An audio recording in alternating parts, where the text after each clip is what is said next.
Hákon, jafntefli á móti einni sterkustu þjóð heims, bara hvernig svona metur hann leik? Bara dugnaður og liðsframmistaða. Við vorum allir on-it í dag. Það þurfa allir að vera 110% þegar við spilum alltaf manna úrslit á móti svona góðu liði og við gerum það í dag. Þannig að bara liðsframmistaða. Svona horfandi á þetta, það var eins og ykkur liði bara, þið voru afskaplega rólegir inn á vellinum, ykkur liði bara vel. Það var bara þægilegt að spila hann leik, eða eitthvað? Ég myndi ekki alveg segja þægilegt sko, En svona ykkur leið vel? Já, okkur leið vel, því að strúktúrinn er mjög sterkur. Við vissum alveg hvað við erum að fara út í. Við settum leikinu upp, þannig að við ætlum að pressa mjög ofalega eða droppa bara niður. Við ætlum ekki að láta gera það sem gerist í seinnamarkinu úti. Þar sem að við erum svona mitt á milli og þeir henda bara í eitt langa bolta. Þannig að gameplanin var mjög gott og þess vegna var maður aðeins þægilegri.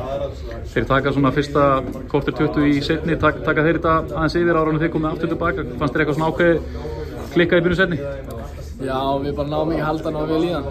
Þeir gera mjög vel, ógeðslega góðir í fótbolta og vita hvernig að stjórna leikjum. Við komumst bara ekkert út og vorum kannski aðeins sættir að við ætlum bara að reyna að venda 1-0 sem er mjög erfitt.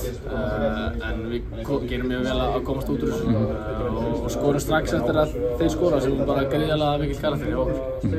Hversu mikið bara gefur þetta ykkur, burtséð frá því þetta stigið er sterkt, en þetta hlýtur að gefa ykkur helling bara ná í jafntefli á móti þessu liði? Já, svo sannarlega, helling að sjálfsögsti og sýnir að við getum alveg staðið í þessum stóru þjóðum og þessum stærstu þjóðum.